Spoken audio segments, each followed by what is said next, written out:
தங்கராஜ் ரேவதின்னு இப்படி எல்லாருமே குடும்பத்தோட வீட்டுக்கு போனதுக்கு பிறகு ரேவதி ஒரு நிமிஷம் அப்படின்னு சொல்லி கூப்பிடுறாங்க.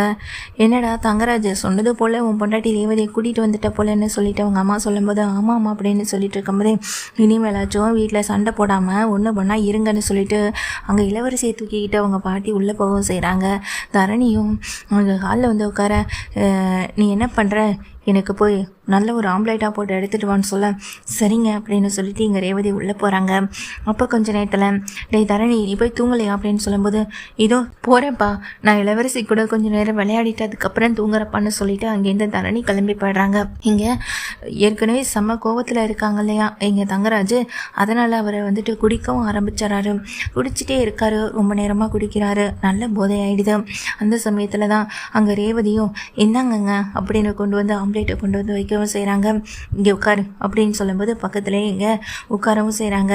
அப்போ தான் வந்துட்டு இங்கே தங்கராஜ் கேட்குறாங்க, ஏ ரேவதி உனக்கு என்னை விட்டு பிரிஞ்சு இருக்கிறேன்னா ரொம்ப சந்தோஷமா? நான் வந்து அவ்வளோ கெஞ்சுறேன், உங்கள் வீட்டில் எல்லார் காலையும் விழாத கொலையாக கெஞ்சுறேன், ஏன் உங்கள் அப்பா காலில் விழுந்து கூட கெஞ்சினேன், அப்போல்லாம் உனக்கு தோணவே இல்லைல்ல? கட்டின புருஷன் இப்படி காலில் விழுறானே, எல்லார்கிட்டையும் மன்னிப்பு கேட்குறானே, சரி நம்ம வீட்டுக்கு கிளம்பி போகும், அங்கே ஒரு பிள்ளை இருக்கானே, வயசான ஒருத்தவங்க இருக்காங்களேன்னு அந்த எந்த எண்ணமுமே உனக்கு இல்லவே இல்லையா ரேவதி அப்படின்னு சொல்லும்போது நீங்கள் தான் என்னை அடிச்சிங்கல்ல, திரும்ப எப்படி இந்த வீட்டுக்கு என்னால் வர முடியும், திரும்ப வந்து என்னை அடிக்க மாட்டீங்கன்னு என்ன நிச்சயம்னு சொல்ல ஏய் கதையை மாற்றாதடி, நான் கேட்குற கேள்விக்கு பதில் சொல்லு. அப்போ உண்மையாலுமே உனக்கு என் மேலே எந்த அக்கறையும் இல்லை. இப்போ கூட உன்னை இந்த வீட்டுக்கு அனுப்பி வச்சுருக்காங்கன்னா அந்த வீட்டில் உன்னையும் குழந்தைங்களையும் வச்சு பார்த்துக்க முடியாதுன்றதுக்காக தான்.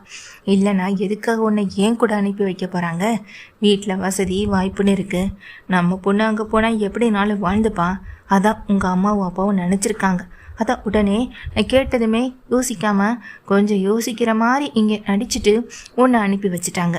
எல்லாம் எனக்கு தெரியும்டின்னு சொல்ல என்ன நீங்கள் இப்படியும் பேசுகிறீங்க அப்படியும் பேசுகிறீங்க, அங்கே வந்து கெஞ்சுறீங்க, இங்கே வீட்டுக்கு வந்தால் ஏன் உன்னை அனுப்பி வச்சாங்கன்னு சொல்லி கேட்டுட்டு இருக்கீங்க, அப்போ நான் இங்கே இருக்கட்டுமா இல்லை நான் கிளம்பி போகட்டுமான்னு சொல்ல என்ன சொன்ன உடனே நீ பாட்டு கிளம்பி போயிடுவியா, இருக்கிற தங்கராஜோடைய கொஞ்ச நெஞ்ச மானத்தையும் நீயே வாங்கலான்னு இருக்கியா அப்படின்னு சொல்லிட்டு இங்கே கேட்குறாங்க. அதுக்கு இங்கே ரேவதியும் நீங்கள் தாங்க தேவையில்லாமல் பிரச்சனையை வந்துட்டு திரும்பவும் ஏற்படுத்தி விட்டுட்டு இருக்கீங்க, நான் எதுவும் உங்ககிட்ட பிரச்சனை பண்ணலை அப்படின்னு சொல்லும்போது நீ ஏன் என்கிட்ட பிரச்சனை பண்ண போகிற, உனக்கு இந்த வீட்டில் இருக்கணும், வசதியான வாழ்க்கை வாழணும், அதுக்காக நீ அமைதியாக தானே இருப்பேன் அப்படின்னு சொல்லும்போது அதை கேட்டுட்ருக்கேன். இங்கே ரேவதியும் இவர்கிட்ட எதுவும் பேச முடியாது, என்ன பேசினாலும் அதுக்கும் குறை கண்டுபிடிச்சிட்டே தான் இருப்பார், என்ன சொன்னாலும் அதுக்கு ஏதாவது ஒரு காரணத்தை கண்டுபிடிச்சி என்னை திட்டிகிட்டே தான் இருப்பார், வேணாம் இவர்கிட்ட பேசி என்ன ஆக போகுது அப்படின்னு நினச்சிட்டு சரிங்க எனக்கு தூக்கம் வருது நான் போய் படுக்கிறேன்னு அங்கே ரேவதி கிளம்பும்போது ஏய் இங்கே உட்காரு, நான் எப்போ சொல்கிறனோ அப்போ தான் நான் இங்கேருந்து கிளம்பணும், தூக்கம்லாம் உனக்கு இப்போ வரக்கூடாது, உட்காரு அப்படின்னு சொல்லும்போது ரேவதி உட்கார்றாங்க. என்னங்க நீங்கள் இப்போ தானே வீட்டில் நான் ரேவதி எதுவும் செய்ய மாட்டேன், அவளை நான் டார்ச்சர் பண்ண மாட்டேன், அவளை அடிக்க மாட்டேன், இனிமேல் எனக்கு எந்த கோவம் வந்தாலும் நான் கண்ட்ரோல் பண்ணிக்கிறேன்னு சொன்னீங்க, இப்போ வீட்டுக்கு கூட்டிகிட்டு வந்ததுமே திரும்பவும் உங்களுடைய இந்த விஷயத்தை ஆரம்பிச்சிட்டிங்கன்னு சொல்ல உன் மேலே நான் கை நீட்டினேனா? இல்லை உங்ககிட்ட பேசணும் தானே சொல்கிறேன், அதுக்கு கூட உங்கள் அம்மா கிட்டேயும் உங்கள் அப்பா கிட்டேயும் நான் கேட்டுட்டு வந்து தான் உங்ககிட்ட நான் ஏதாவது பேசணுமா, உட்காரடி அப்படின்னு சொல்லும்போது ரேவதியும் உட்காடுறாங்க. தங்கராஜும் உனக்கு எம்பிட்டு திமிரு, என்னை கண்டாலே பயந்து நடங்கிற அந்த பாக்கியராஜ் பையன் என்னைக்கிட்டேயே எவ்வளோ எகத்தாளமாக பேசுகிறான், வீடு தேடி வந்து என்னை எவ்வளோ நக்கலாகவும் கிண்டலாகவும் பேசுகிறான் பார்த்தியா அப்படின்னு சொல்கிறாங்க. அது மட்டும் இல்லை, ஏன் உன் தம்பி சுரேஷ் இருக்கானே அவனுக்கு எஸ்ஐ வேலையை வாங்கி கொடுத்ததே நான் தான், அவன்கிட்ட இன்ஸ்பெக்டர் வேலை கிடைக்குதுன்னு சொன்னதும் போதும் அக்கா உடனே அனுப்பி வச்சிடமாமான்னு பல்ல காட்ட ஆரம்பிச்சிட்டான். வீட்டுக்கு வந்ததும் அவனை எனக்கு சப்போர்ட் பண்ணி பேசினதை நீயும் பார்த்தல, அப்புறம் உன் பேரில் சொத்து எழுதி வைக்க போகிறேன்னு சொன்னதும் உங்கள் அம்மாவுக்கு அப்பாவுக்கு தலைகால் புரியலை, உடனே உன்னை என் கூட அனுப்பி வைக்கணும்னு முடிவு பண்ணிட்டாங்க. ஆக மொத்தத்தில் உங்கள் குடும்பத்தில் இருக்க எல்லாருக்கும் பணம் தாண்டி முக்கியம், பணம்னா வாயை பழப்பாங்கன்னு சொல்லுவாங்கள்ல, அது தாண்டி உன் அம்மா அப்பா தம்பி எல்லாருமே. பாக்கியராஜ் மட்டும்தான் உன் மேலே கொஞ்சம் அன்பாக இருக்கான்னு நினைக்கிறேன், அதான் அடிக்கடி அவன் என்கிட்ட இந்த மாதிரி பேசவும் செஞ்சுருக்கான். ஆனால் ஒன்னடி அந்த வீட்டில் சுரேஷ் அந்த மதி அடித்தப்போ கூட இங்கே இந்த அளவுக்கு பெரிய பிரச்சனையானுச்சான்னு தெரியலை. ஏன் அந்த மதி அந்த வீட்டை விட்டு கூட வெளியே போகலை, அந்த வீட்டை விட்டு வெளியே போகணுன்னு நினைக்கல. ஆனால் ஒன்றுடி உன்னை அடித்த உடனே நீ கிளம்பிட்ட பார்த்தியா, அங்கே இருக்கடி நீ அப்படின்னு சொல்கிறாங்க. இப்போ எதுக்குங்க நடந்து முடிஞ்சதெல்லாம் பற்றி பேசிக்கிட்டு போங்கங்க போய் படுத்து தூங்குங்கன்னு சொல்லும்போது, ஏய் நான் பேசுகிறத நீ கேளுடி, உன் குடும்பமே உட்காந்து பேசும்போது நான் கேட்டேன்ல, இப்போ நான் பேசுகிறத நீ கேளுடி அப்படின்னு சொல்கிறாங்க. உன் குடும்பத்துக்கு ஒன்றுனா நான் ஓடி போய் நிற்கிறேன்ல, அதுதான் அவங்களுக்கு நான் கொடுக்குற மரியாதையாக இருந்துச்சு. இனிமே பார்த்துக்க, உன் குடும்பத்துக்கு ஏதாச்சுனாலும் நான் வந்து நிற்கவே மாட்டேன் அப்படின்னு சொல்கிறாங்க. உங்களை யாருங்க வர சொன்னா? உங்கள் அப்பா தான் ஃபோனை பேசி வச்சு அங்கே கட் பண்ணுறதுக்குள்ளே அடுத்த ஃபோன் அடிக்கிறவராச்சு. ஃபோனுக்கு மேலே ஃபோனு, எதுக்கு எடுத்தாலும் ஃபோனு, அங்கே போனால் ஃபோனு, இங்கே வந்தால் ஃபோனுன்னு என்னை ஃபோன் பண்ணி கூப்பிட்டுக்கிட்டே இருப்பார். ஏன்னா தங்கராஜ் வந்தால் தான் மரியாதையாகவே கிடைக்கும் அவருக்கு. அந்த நினப்பில் வாழ்ந்துட்டுருக்காங்கல்ல உங்கள் குடும்பம். இனிமே இருக்குடி, இந்த தங்கராஜ் யாருன்னு நானும் காட்டுவேண்டி அப்படின்னு சொல்லும்போதும், நீங்கள் ரொம்ப ஓவராக பேசிக்கிட்டு இருக்கீங்க, போதை ரொம்ப போயிடுச்சு, ஒழுங்காக போய் படுங்கன்னு சொல்லும்போது, என்னடி என்னவே எதிர்த்து பேசுகிற அளவுக்கு உனக்கு தைரியம் வந்துடுச்சுல அந்த வீட்டுக்கு போயிட்டு வந்ததுக்கு பிறகு, இனி எப்போதும் உன் வீட்டுக்கு நீ போகவே முடியாது, இந்த வீட்டிலே தாண்டி நீ இருக்கணும் அப்படின்னு சொல்லும்போது, ஏங்க கொஞ்சம் கிளம்பி போய் படுத்து தூங்குங்கன்னு சொல்லும்போது, ஹேய் இவங்க என்னடா பண்ணிகிட்ருக்க அப்படின்னு தரணியை பார்த்து கேட்க, ஒன்றும் இல்லைப்பா அப்படின்னு சொல்கிறாங்க. நீ இப்போ என்னமோ பண்ணிகிட்டு இருந்த, என்னடா பண்ண அப்படின்னு கேட்க, ஏங்க அவன் சின்ன பையன், அவன்கிட்ட போய் நீங்கள் எதுக்கு இங்கே கோவத்தை காட்டுறீங்கன்னு சொல்லிட்டாங்க ரேவதி சொல்ல. சின்ன பையனா, அவன் என்ன பண்ணிகிட்டு இருந்தான் பாரு அப்படின்னு சொல்லும்போது, இப்படி தரணி என்னடா பண்ண அப்படின்னு அம்மா ரேவதி கேட்குறாங்க. இல்லை மாமா ரொம்ப பயந்தார், அங்கேருந்து கிளம்பும்போது மாமா என்னை கூப்பிட்டு ஒரு விஷயத்த சொன்னார். இங்கே அம்மாவை கூட்டிகிட்டு போகிறதெல்லாம் சரிதான், அங்கே கூட்டிகிட்டு போனதுக்கு பிறகு உங்கள் அப்பா அம்மா கூட சண்டை போட்டானா உடனே எனக்கு ஃபோன் பண்ணி சொல்லணும், இல்லைனா ஒரு வீடியோ எடுத்தாதே எனக்கு அனுப்பு அப்படின்னு சொன்னார்.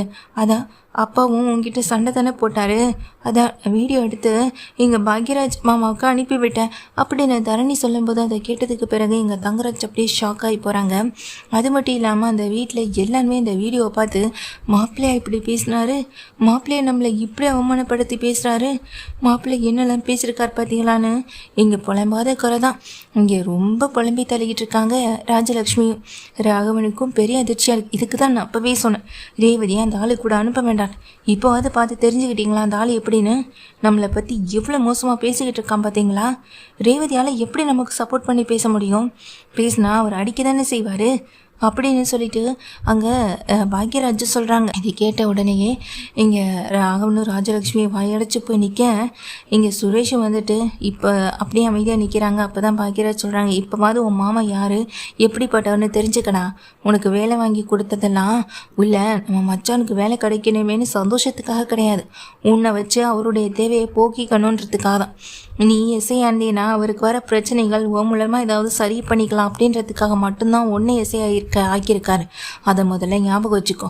அப்புறம் இன்ஸ்பெக்டர் வேலை வாங்கி தரேன்னு சொன்னாரா? எப்படிரா எதுவுமே பண்ணாமல் இன்ஸ்பெக்டர் வேலை உனக்கு கிடைக்கும் அப்படின்னு சொல்லிட்டு இங்கே திட்டமும் செய்கிறாங்க. பார்த்தீங்களே, நீங்கள் வசதியான வாழ்க்கை வாழணும்னு இங்கே ரேவதியை கொடுமைப்படுத்தாத குறையாக அந்த வீட்டுக்கு அனுப்பி வைக்கிறீங்க. ஆனால் வசதியான வாழ்க்கை இல்லைனாலும் ரேவதி இந்த வீட்டில் இருந்தால் சந்தோஷமாக தான் இருந்திருப்பாள். ஆனால் அவள் வாழ்க்கையை பிடிக்கலைனாலும் கல்யாணம் பண்ணி வச்சு 2 குழந்தைங்களும் ஆன பிறகு பாவம் இப்போ அவளும் யோசிக்கிறான், 2 பிள்ளைங்களுக்காக யோசிக்கிறான். இல்லைனா எப்போவும் இந்த வாழ்க்கையே வேணான்னு தூக்கி போட்டு அவள் வந்திருப்பாள். தூக்கி போட்டு வர வேண்டிய நேரத்தில் அவளுக்கு தைரியம் இல்லை. இப்போ வரணும்னு நினைக்கிற நேரத்தில் எங்கள் குழந்தைங்களுடைய பாசம் எல்லாமே ஒரு பொண்ணுக்கு கண்ணை மறைக்குதில்ல அப்படின்னு சொல்லிட்டு எங்கள் பாக்யராஜ் திட்டிட்டு கொஞ்சம் கண்கள் இங்கே இப்படி உள்ளே போக, தங்களையெல்லாம் மாப்பிள்ளை எவ்வளோ அவமானப்படுத்துகிறான்னு தெரிஞ்சிட்ருக்கோம். அந்த சமயத்தில் தான் தங்கராஜ் ஃபோன் பண்ணுறாங்க. மாமா அதெல்லாம் ஒன்றும் இல்லை மாமா, சும்மா மாமான்னு சொல்லும்போது, போதும் மாப்பிள்ளை போதும், இதுக்கு மேலே நீங்கள் பேசினதெல்லாம் போதும், அதான் நீங்கள் பேசின எல்லாத்தையுமே நாங்கள் கேட்டோமே.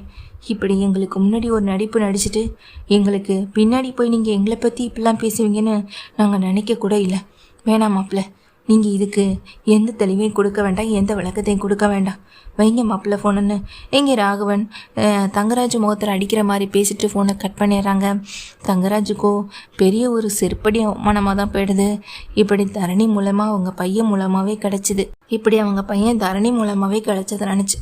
ஆனால் ரேவதி இப்போ இவருடைய சுயரூபம் என்னன்னு எங்கள் அம்மா அப்பாவை தெரிஞ்சுக்கட்டும், டேய் வாடா தரணி அப்படின்னு நினச்சிக்கிட்டு தரணியை கூட்டிகிட்டு மேலே மாடிக்கு போய்ட்றாங்க. தங்கராஜ் என்ன பண்ணுறதுன்னு தெரியாமல், என்ன அடுத்து பண்ண போகிறோன்னு தெரியாமல் இங்கே அதே இடத்துல உட்காந்துருக்காங்க. இங்கே போதையும் அவருக்கு ரொம்ப சரிவாக இருக்கிறதுனால அதே இடத்துல சாயவும் செஞ்சிட்றாங்க.